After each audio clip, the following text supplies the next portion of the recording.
السلام عليكم ورحمة الله تعالى وبركاته. معكم أخوكم ياسين مرة أخرى في فيديو قصير. اليوم إن شاء الله باش منطولش عليكم. بغيت نتكلم على أهمية الكسكس بالنسبة للطائر الكناري في فترة اللي كيكونوا كيوكلوا لولادو، يعني الفراخ ديالو. هذه قليل الناس بزاف اللي كيستعملوها في الوطن العربي، ولكن هي مشهورة جدا. ويعني يعني البروفيسيوناليز كاملين ديال اسبانيا ولا ديال اوروبا بصفه عامه كيستعملوا الكسكس، يعني الكسكس ديالنا.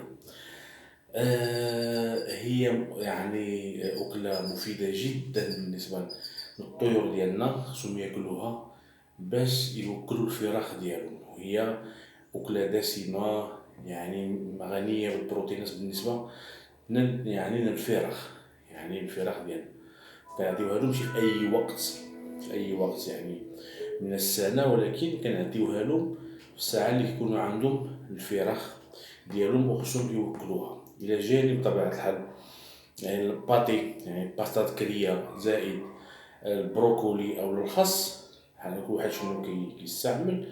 ضروري الكسكس، وهذه مهمة بزاف، وغتكون إن شاء الله حصريا. متنظنش شي واحد يعني قبل هذا الفيديو هذا عملة يعني في الوطن العربي. الطريقة كيفاش كنعملوها، مثلا غنشوفوا يعني اي وكاله بحال هيدا مطاع يعني، فكنعدلوا الاكل ديالنا سواء كان هذا النوع هذا ولا نوع اخر، يعني اي وكاله، يعني اي مطاع يعني اللي كنعدلوا فيه الاكل للطيور ديالنا. انا كنستعمل هذا النوع هذا لان هذا النوع براتيك شويه. كنحطوا فيه يعني الكسكس هيداك خضر، كسكس ني، يعني ماشي طايب، يعني كسكس بحال اللي عاد شريته. كتعمل النص ديالو، النص ديال الوكاله، النص ديالها كتعمرها. هيداك سيك، يعني هيداك جاف ناشف، النص ديالها. والنص اللي بقى فوقاني كتعمرو بالماء حتى من الراس، الماء عادي جدا من الروبيني، عادي من البوزبوز، يعني فهمتي، عادي جدا. كتعملو وكتخليه واحد المده من الوقت، ربما 5 دقائق ولا 10 دقائق، كيشرب. كيولي بهاد الطريقه هادي. انا سبق لي عملت هاد العمليه هادي، كيولي بهاد الطريقه هادي بحال اللي كتشوفو دابا. كيولي دابا حطو، يعني هو دابا كيولي بحال اللي شويه لزج. المهم هيدا كيولي بهاد الطريقه هادي.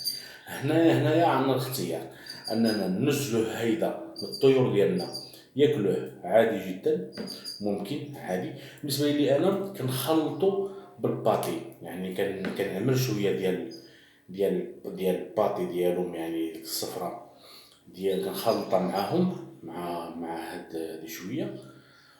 وكاين بعض الاشياء الاخرى اللي كنخلطها مع الباطي. ان شاء الله دابا نعمل واحد الفيديو خاص عليها، كيفاش شنو هي الباطي اللي مزيانه، شنو هما المواد اللي كنضيفوا عليها باش كتزيد ترجع غنيه بالبروتينات والفيتامينات او البروفيتامينات. جميع الاحوال كان هذا هو الدرس ديالنا اليوم، هو الكسكس. وانا كنصحكم ان ضروري تحيدوا لهم، يعني تعطي لهم الكسكس، ولكن بواحد الطريقه يوميه. بمعنى تعطيوها لهم في الصباح، في العشيه تحيدها لهم، يعني احسن تعطيهم غير شويه شويه في الوكاله، ماشي قد هيدا اذا ما يسالوهاش، يعني شويه في الوكاله. مثلا اذا عندك اكثر من طير، اكثر من زوج، يعني ممكن هاد الكميه هذه اللي هنايا يمكن تصلح من 4 ولا 5 ديال الازواج. يعني يعطيهم غير شويه باش ياكلوها ويساليوها. لان المشكل ديال الكسكس يعني اذا فات واحد المده معينه، مثلا فات العشيه او البات، كيحماض وكيرجع ماشي مزيان ليهم اذا كلاوه هيداك حامض. اذا حنايا كنعطيوه لهم في الصباح وكنحيدوه لهم في العشيه.